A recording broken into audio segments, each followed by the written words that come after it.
क्या आप जानते हैं कि 2018 में अमेज़न ने प्रॉफिट में लगभग 77,000 करोड़ रुपए कमाए थे, लेकिन क्या आप जानते हैं कि उन्होंने टैक्स कितने दिया था? 0 रुपीस। और क्या आप जानते हैं कि वॉरेन बफेट अपनी सेक्रेटरी से भी कम टैक्स देते हैं? तो दोस्तों, आज के वीडियो में हम यही देखेंगे कि किस तरह ये अमीर लोग इतने करोड़ों कमाने के बाद भी बहुत कम या फिर 0 टैक्स देते हैं। तो इस वीडियो के बाद हम भी सीख जाएंगे कि किस तरह हम अपना टैक्स बचा सकते हैं, एंड ऑब्वियसली लीगली। और इस वीडियो को स्टार्ट करने से पहले मैं आपको बताना चाहूंगा कि मैं कोई टैक्स एडवाइजर नहीं हूँ। ये सारी बातें मैं आपको टॉम व्हीलराइट की बुक टैक्स फ्री वेल्थ से बताने वाला हूँ। So let's start. जब बात आती है टैक्स बचाने की, जो एक सैलरी वाला पर्सन होता है वो सबसे पहले अपनी जो भी इनकम होती है उसमें से वो अपने पहले टैक्स पे करता है और उसके बाद अपने एक्सपेंसेस करता है।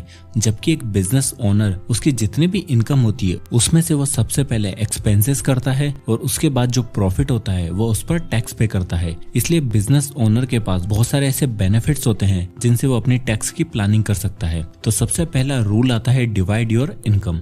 इसे हम एक एग्जाम्पल से समझते हैं। मान लो कि यह है सोनू। सोनू एक अच्छा वीडियो एडिटर है और उसे हमेशा फ्रीलांसिंग के प्रोजेक्ट मिलते रहते हैं, तो वो अपनी एक कंपनी रजिस्टर करवा लेता है जिससे कि वो एक बिजनेस ओनर बन जाए और उसे टैक्स में ब्रेक मिल सके। अब सोनू की 1 साल की इनकम होती है 1 करोड़ रुपए, और जैसे कि सोनू केवल प्रॉफिट पर ही टैक्स पे करता है तो उसको साल का 30% प्रॉफिट होता है, यानी कि 30 लाख रुपए। और देखा जाए तो 30 लाख रुपए पर टोटल टैक्स बनता है लगभग 7 लाख रुपए। अब जैसे कि सोनू का बिजनेस बढ़ता जा रहा है और उसे एम्प्लॉय की जरूरत है जिससे कि वह उन्हें सैलरी पे करके और एक्सपेंसेस शो कर सकता है, तो सोनू की वाइफ अकाउंटिंग में बहुत ही अच्छी है तो अपनी वाइफ को अकाउंट संभालने को दे देता है। और सोनू का भाई भी अब एडिटिंग सीख गया है तो सोनू उसे भी अपना काम डिवाइड करने लग गया है। तो अब सोनू अपनी वाइफ और अपने भाई को मंथ के 50,000 रुपए सैलरी के रूप में देता है, यानी कि वो टोटल साल के हो जाते हैं 12 लाख रुपए। अब जैसे कि सोनू को प्रॉफिट हुआ था 30 लाख रुपए का, तो उसमें से उसने 12 लाख रुपए तो सैलरी में दे दिए, तो अब उसका नेट प्रॉफिट रहा है 18 लाख रुपए। तब उसे केवल इन 18 लाख रुपए पर ही टैक्स पे करना है। इसी तरह अगर वो उसके घर में और भी मेंबर है तो उन्हें वो सैलरी देकर अपने एक्सपेंसेस शो कर सकता है। बट आप यहाँ पर बोलोगे कि क्या टैक्स बचाने के लिए अपनी फैमिली को सैलरी देना लीगल है क्या? वेल, अगर आपके फैमिली मेंबर एक्चुअल में आपके बिजनेस में काम कर रहे हैं तो जी ये लीगल है। बट अगर आप केवल टैक्स बचाने के लिए अपने मम्मी पापा भाई बहन को सैलरी दे रहे हैं और वो आपके बिजनेस में कोई भी काम नहीं करते हैं तो ये इलीगल है। सो आई होप कि आपको ये डिवाइड वाला रूल समझ में आ गया होगा। अब आता है दूसरा रूल, एक्सपेंसेस। अब जैसे कि हमें पता है कि एक बिजनेस ओनर को जो भी प्रॉफिट होता है उसी पर वो टैक्स देता है और वो अपने प्रॉफिट में से अपने एक्सपेंसेस शो कर सकता है जिससे कि उसे ज्यादा टैक्स देना ना पड़े। अब हम वापस सोनू के एग्जांपल को ले लेते हैं। सोनू अपने फैमिली मेंबर को सैलरी तो पे कर ही रहा है, अब सोनू साथ में अपने एक्सपेंसेस भी शो कर सकता है। जैसे कि सोनू अपने घर से ही काम करता है क्योंकि वह एक फ्रीलांसर है, तो अपने घर में एक रूम बिजनेस पर्पस के लिए काम में लेता है और उसकी मार्केट प्राइस के हिसाब से रेंट के एक्सपेंसेस में शो करता है। मान लो कि उसका एरिया में उस रूम का रेंट अराउंड 10,000 रुपए महीना है, तो वह खुद से रेंट एग्रीमेंट साइन करवाएगा और उसकी कंपनी साल के 1,20,000 रुपए एक्सपेंसेस के रूप में शो कर सकती है, जिससे कि उसे टैक्स में छूट मिलेगी।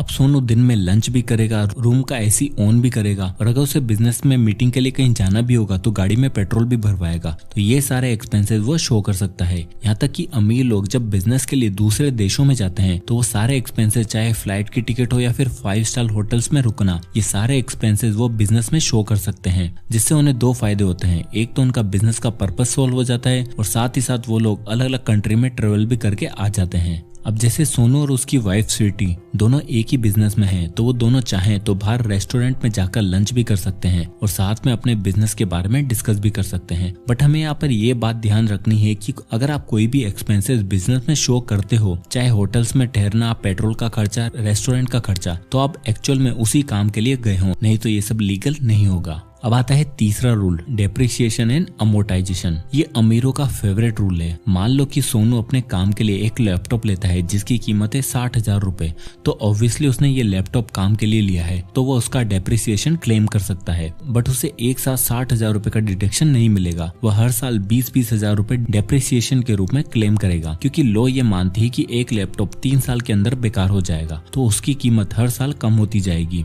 और इस तरह वो हर साल 20,000 रुपए का डिडक्शन लेता बढ़ता जाएगा। और अगर कोई बिजनेसमैन अपने बिजनेस के पर्पज से कार भी परचेज करता है तो वो भी उसका डेप्रिसिएशन क्लेम कर सकता है। जैसे कि मान लो उसकी कार की कीमत है 10 लाख रुपए, तो हर साल वो 10% यानी कि 1 लाख रुपए डेप्रिसिएशन के रूप में क्लेम करता जाएगा। अब अगर सोनू न केवल लैपटॉप बल्कि वो एडिटिंग के लिए सॉफ्टवेयर भी परचेज करता है तो उस सॉफ्टवेयर पर भी उसे टैक्स रिबेट मिलेगी, जिसे एमोर्टाइजेशन कहा जाता है। और इस तरह अमीर लोग इन सब में टैक्स रिबेट लेकर बहुत ही अच्छे तरीके से अपनी टैक्स की प्लानिंग करते हैं। अब आता है fourth rule, get minimum salary. आपको पता होगा कि जेफ बेजोस और इलोन मस्क जैसे बिलियनियर अपनी कंपनी से सैलरी के रूप में बहुत ही कम पैसा लेते हैं। यहाँ तक कि मार्क जकरबर्ग ने 2020 में फेसबुक से केवल $1 की सैलरी के रूप में लिया था। तो आखिर ये बिलियनियर ऐसा करते क्यों हैं? वेल, टैक्स बचाने के लिए। वेल, हमें पता है कि गवर्नमेंट किसी भी बिजनेस पर टैक्स तब लगाती है जब वो अपनी कंपनी से पैसा निकालते हैं। तो इससे बचने के लिए अमीर लोग अपनी कंपनी से पैसा कभी निकालते ही नहीं है, जबकि वापस से उसे री इन्वेस्ट कर देते हैं, जिससे वो और भी अमीर होते जाते हैं। अब आपको लग रहा होगा कि अगर वो उस कंपनी से पैसे निकाल ही नहीं सकते तो ऐसे पैसों का फायदा ही क्या है? वेल, वह लोग अपने खर्चे अपने बिजनेस में शो करते हैं, जैसे कहीं बिजनेस के लिए दूसरी कंट्री में जाना और साथ में वेकेशन पर भी हो आना, बिजनेस क्लास में ट्रेवल करना, ये सारे एक्सपेंसेस वो शो करते हैं।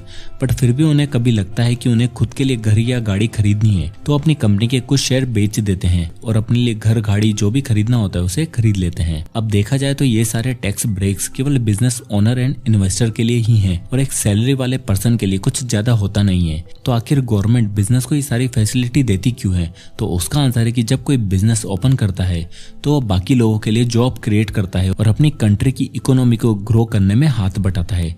और अगर उन्हें ये फैसिलिटी नहीं मिलेगी तो लोग बिजनेस छोड़कर जॉब ही करने लग जाएंगे। तो फिर जब बिजनेस ही नहीं होंगे तो लोगों के पास जॉब कहाँ से आएगी और पूरी इकोनॉमी का सिस्टम गड़बड़ा सकता है। वेल, अब चीजें जो भी हो, अगर आप भी कोई एक बिजनेस खोलना चाहते हो, अब चाहे वो बिजनेस छोटा ही क्यों ना हो, तो ये सारे टैक्स रिबेट लेकर आप अच्छे से टैक्स मैनेजमेंट कर सकते हो। अब अगर इस पूरे वीडियो को समराइज किया जाए तो सबसे पहले हमने देखा था कि एक सैलरीड पर्सन पहले पैसा कमाता है और उसमें से वो सबसे पहले गवर्नमेंट को टैक्स पे करता है और उसके बाद कुछ बचता है तो वो अपने खर्चे करता है और इन खर्चों पर उसे कोई टैक्स रिबेट भी नहीं मिलती है। जबकि एक बिजनेस ओनर सबसे पहले अपनी इनकम में से खर्चे करता है और बाकी बची प्रॉफिट पर गवर्नमेंट को टैक्स देता है। इसलिए एक बिजनेसमैन के पास टैक्स रिबेट की ज्यादा अपॉर्चुनिटी होती है। फिर इस वीडियो में हमने 4 ऐसे रूल देखे थे जिससे कोई भी बिजनेस ओनर किस तरीके से टैक्स मैनेजमेंट कर सकता है। तो उसमें सबसे पहला रूल था डिवाइड योर इनकम। इसमें हमने देखा था कि अगर कोई अपना बिजनेस खोलता है और उसे जो प्रॉफिट होता है, अगर वो इंसान उस प्रॉफिट में से अपनी फैमिली मेंबर को सैलरी पे करने लग जाए और उन्हें अपने बिजनेस में शामिल कर ले तो इस तरह से वो अपनी इनकम को डिवाइड कर सकता है, जिससे कि उसका ओवरऑल प्रॉफिट कम होगा और उसे टैक्स में छूट मिलेगी। बट उसके फैमिली मेंबर एक्चुअल में उस बिजनेस में काम करने चाहिए, केवल टैक्स बचाने के लिए ऐसा करना इलीगल है। और दूसरा रूल हमने देखा था एक्सपेंसेस। कोई भी बिजनेस ओनर जब भी कोई बिजनेस खोलता है तो उसके अलग अलग तरह के एक्सपेंसेस होते हैं। जैसे सोनू के केस में उसे एक रूम चाहिए था जिसमें वो अपना ऑफिस सेटअप कर सकता है। उसके बाद लाइट पानी का खर्चा, अगर वो किसी बिजनेस मीटिंग के लिए जाता है तो पेट्रोल का खर्चा, यहाँ तक कि ऑफिस के टाइम पर वो लंच भी करता है तो ये सारे एक्सपेंसेस वो शो कर सकता है, जिससे कि उसको कम टैक्स पे करना पड़ेगा। इस तरह अमीर लोग अपने बिजनेस गोल और अपने पर्सनल गोल को अलाइन करते हैं। जैसे कि उन्हें अगर किसी देश में घूमने जाना होता है तो वो उस देश में जाकर बिजनेस मीटिंग भी कर लेते हैं और साथ ही साथ उस देश में वेकेशन भी मना लेते हैं, जिससे कि उन्हें दोनों फायदे हो जाते हैं और ये सब एक्सपेंसेस में काउंट हो जाता है। तीसरा रूल था डेप्रिसिएशन एंड अमोर्टाइजेशन। अगर आपको आपके बिजनेस के लिए कोई कार लेनी पड़ती है, कोई लैपटॉप लेना पड़े या फिर अपनी कोई बिल्डिंग ही क्यों न खरीदनी हो, तो इन सब पर गवर्नमेंट आपको टैक्स में छूट देती है, जिन्हें आप उनकी कीमत के हिसाब से हर साल डिडक्शन लेते रहेंगे। अगर आपने कोई कार खरीदी है तो आपको 10% के हिसाब से हर साल डिडक्शन मिलता रहेगा। इस तरह अगर आपको कोई भी सॉफ्टवेयर परचेस करना पड़ता है तो उसका भी डिडक्शन आप हर साल ले सकते हैं। फोर्थ रूल था गेट मिनिमम सैलरी। हमें पता है कि कोई भी बिजनेस ओनर को टैक्स तब देना पड़ता है जब वो अपने बिजनेस से पैसा निकालेगा। तो इसी का फायदा उठाते हुए अमीर लोग कभी कभी अपने बिजनेस से पैसा निकालते ही नहीं है, इवन $1 तक की सैलरी लेते हैं, जिससे कि उन्हें टैक्स न देना पड़े और सारे पैसे वो वापस से री इन्वेस्ट कर देते हैं, जिससे उस कंपनी के प्राइस और भी ज्यादा बढ़ते जाते हैं। तो दोस्तों, ये थे वो 4 रूल इस अमेजिंग बुक से। सो आई होप कि इस वीडियो से आपको कुछ ना कुछ जरूर सीखने को मिला होगा। तो इसे लाइक करें और ज्यादा से लोगों तक शेयर करें। और अगर आप इसी तरह के वीडियोस देखना चाहते हैं तो हमारे चैनल को सब्सक्राइब करना ना भूलें। मैं इसी तरह के वीडियोस लाता रहूंगा। और अगर आप किसी बुक या टॉपिक पर वीडियो चाहते हैं तो हमें कमेंट करके जरूर बताएं, मैं उस पर वीडियो बनाने की पूरी कोशिश करूंगा। तो मिलते हैं नेक्स्ट वीडियो में, तब तक के लिए जय हिंद।